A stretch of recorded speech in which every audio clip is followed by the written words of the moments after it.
Here we go. Our next series of the day spawning in the top left-hand corner from BoRnGo. So we've got the Protoss player. It's ACuteSnek. And in the bottom right-hand corner, it's the Zerg player. It's NeVer. And I am not familiar with NeVer, but ACuteSnek has been around the amateur StarCraft scene, battling it out with BoRnGo, playing in amateur tournaments. Often outmatched. I believe she fights it out in CTL. I think I could be incorrect on that, but we'll keep it gender neutral for the most part. I don't actually know most of these people in real life, but yeah, been battling it out for a while. There was recently a Plat tournament that was hosted by, I believe he's in chat, the host from that tournament, Lil Zergling. And that tournament, ACuteSnek got second place in that tournament. So has a bit of more seasoned in the competitive sense, a little more experienced than your average player who's going to be participating in this tournament. Will that be a factor? Will the Protoss player be able to remain cool under pressure as a result of experience? Time will tell.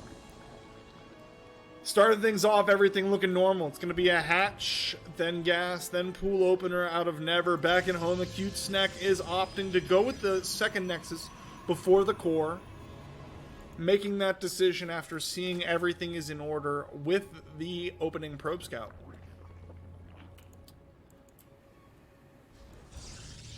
Core starting up. Nothing too fun happening. But that's okay. Both players have macro intentions in their heart. There won't be any cheeky 1-minute wins in this one.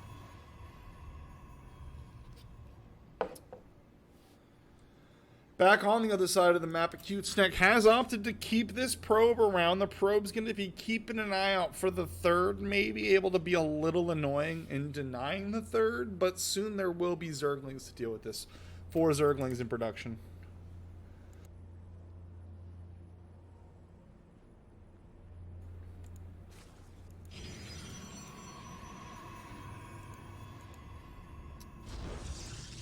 Twilight Council firing up for ACuteSnek.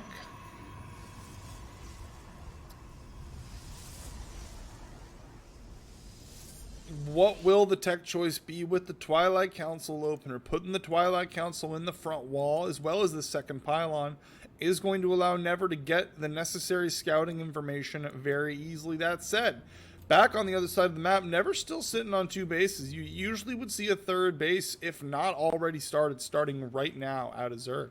Is this an oversight, or is this an attempt at some early aggression?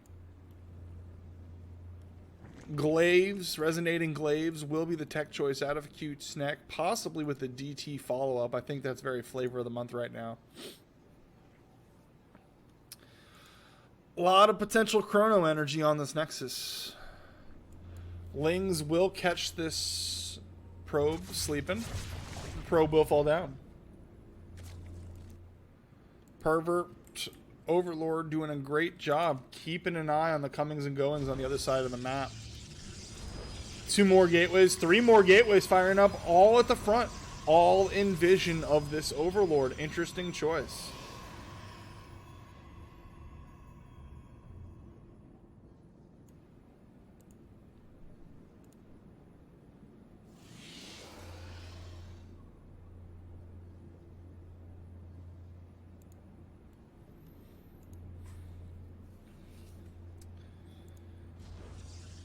Sorry for the pause there, guys. I was muting and coughing.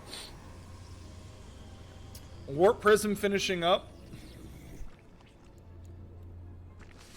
Getting a little creep spread going here for NeVer. Supplies are looking very tight. NeVer's invested in a lot of early Zerglings in a late third.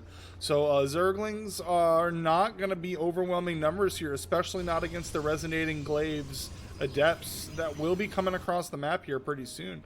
And the worker count is in favor of our Protoss player. It is about time behind this. ACuteSnek needs to be chasing this Overlord off, and ACuteSnek needs to be thinking about securing a third base as we approach the 5-minute mark. But let's see what kind of damage this Glaives push can do. Here comes the Prism.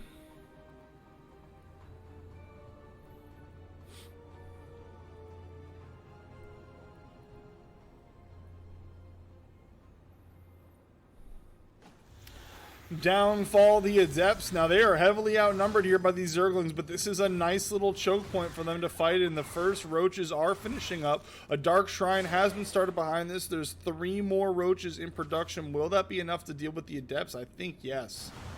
Canceling the Shade, thinking twice, feeling safer in this choke point. Waiting on maybe another round of warpings. The standoff continues. Both sides looking at each other across the way saying, you make the first move. Inching forward, these Adepts will begin to shred through these Zerglings, and a lot of Zerglings falling there for nothing. The Roach count is looking better, but the Zergling count is looking thin. Shading forward towards the natural. Will the Shade complete? And there we go. Shade completed into the natural. Go these Adepts. Downfall. No drones. Maybe 1 drone fell, but I think no drones fell in all of that. Queens and Roaches are doing a fantastic job, but here we go. 5 drones have fallen, and there goes the Shade into the main base. No army here to help clean things up. We are down to 10 drones fallen so far. Shading back towards the natural as this army is F2'd back and forth. Only Zerglings here in the main to deal with it, but completing the Shade. As that Shade completes, there will be Roaches here. This will get cleaned up, but not before 12 drones fall back on the other side of the map. No third base has been secured for ACuteSnek. We've got a nice line, a very, very good for my OCD here, line of pylons. A Dark Shrine as well, and here we go. DTs are chewing away at the third base. What a frustrating turn of events. The third base will fall for NeVer, and this is a feeling that every Zerg knows all too well. As the DTs inch forward, they will get spotted by the Overseers. They will get cleaned up by these Roaches and these Zerglings. But the damage has been done. So many workers have fallen. 46 workers for the Protoss, only 22 remaining for NeVer. NeVer's lost the third base. Third base is almost halfway done here for ACuteSnek. It could be done. Not to say that everything is perfect. Not to say that everything is perfect. That third base could have been earlier. There could be more going on here. ACuteSnek, with the damage that was gotten, could be in an unbeatable position. That being said, I think ACuteSnek's going to be pretty happy with the position that the Protoss has ended up in here. Still no third base restarted for NeVer. He's struggling to find the money that he needs with so few workers. He's still sneaking out Roaches. Still not feeling safe. But Roaches aren't going to get you back in this game at this point. It's hard to imagine a world where this is not 1-0 for the Protoss. So much economic damage done in that first push.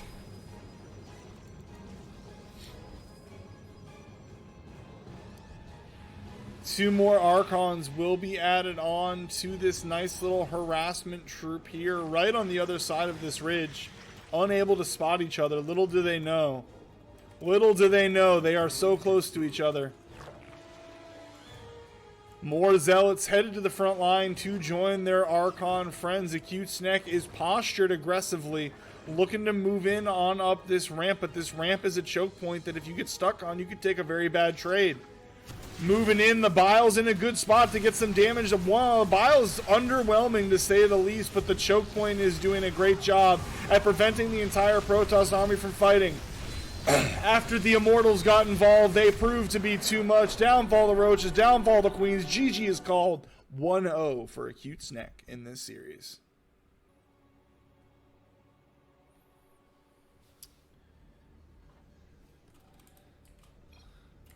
Spotting in the bottom left-hand corner, looking to close out the series with a clean 2-0 from BoRnGo. It's the Protoss player. It's ACuteSnek. And in the top right-hand corner, trying to even the series up and force a deciding map, it's the Zerg player. It's NeVer.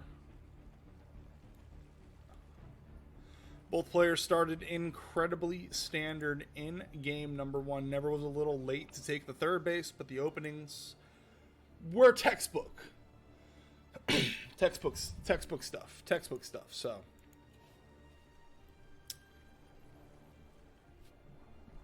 let's see what the time is this time. The plan is this time around. 16 hatchery for NeVer.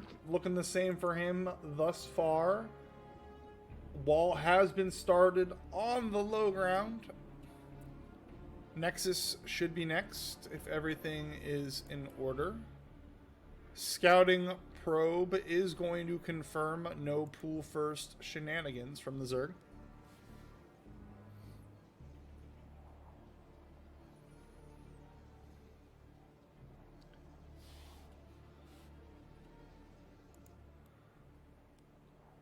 Very quiet so far.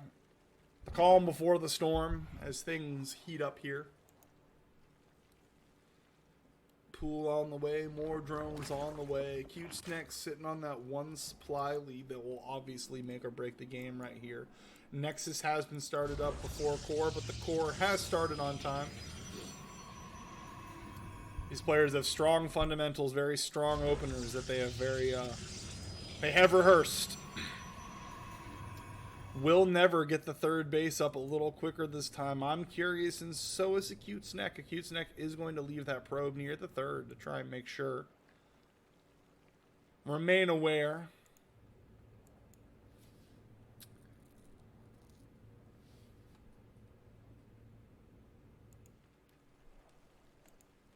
Queen on the way. Everything is in order.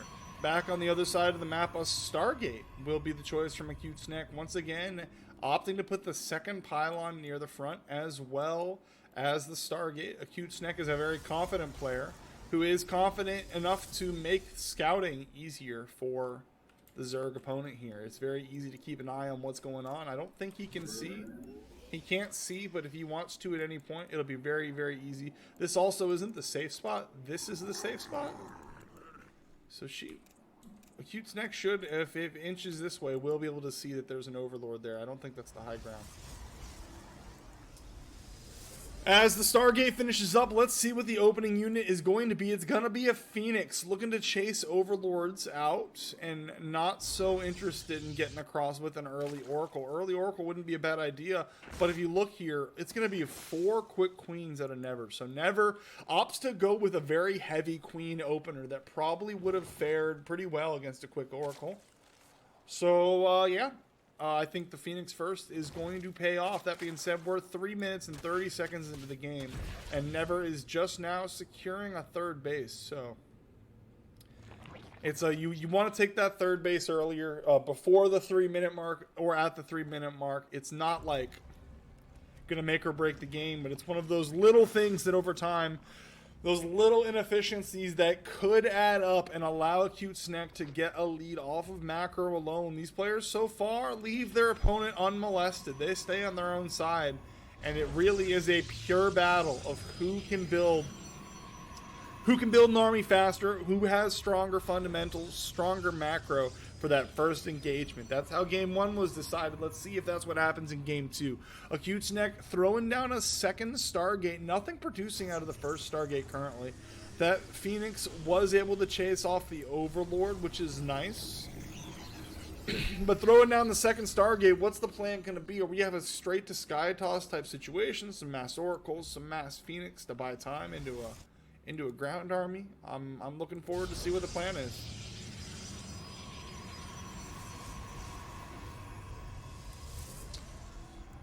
Second Stargate finishes up, still nothing producing out of either. Only thing on that production tab for Protoss is 2 additional pylons that are now finishing up. Carriers are going to be the play. The Fleet Beacon was started and finished when I was not paying enough attention. It is going to be straight to sky toss with the carriers.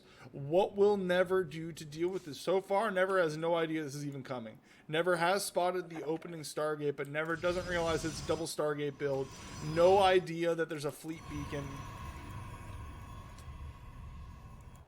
Back at home, NeVer has gotten a layer, which is nice, but NeVer looks like NeVer is gearing up for a roach attack, and a roach attack is not going to do so well. Even carriers, this is not enough an economy. Let's be 100% real here. This is not enough economy for ACuteSnek to effectively produce carriers. But any amount of carriers is going to chew through a pure ground army with no anti-air, which is what the Zerg is building. Ranged upgrade is on the way. Not even a Hydra den, and Hydras don't do particularly well against carriers. The Zerglings will arrive at the front door. They'll think things are looking peachy against these Adepts, but this is the moment that NeVer realizes what is coming. Those are carriers. We're 6 minutes into the game. Those are 2 carriers. This is a straight to carrier build. What will NeVer's response be?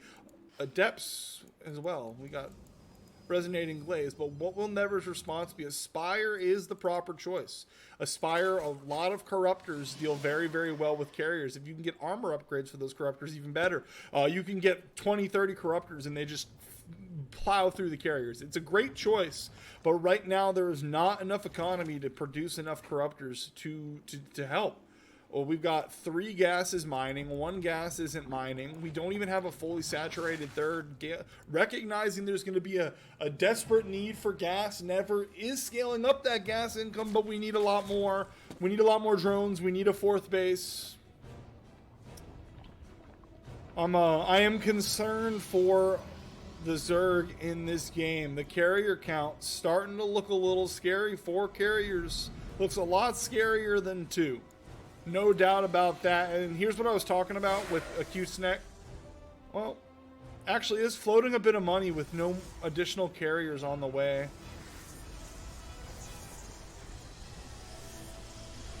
I guess the plan is for a big round of Warpins to support the attack.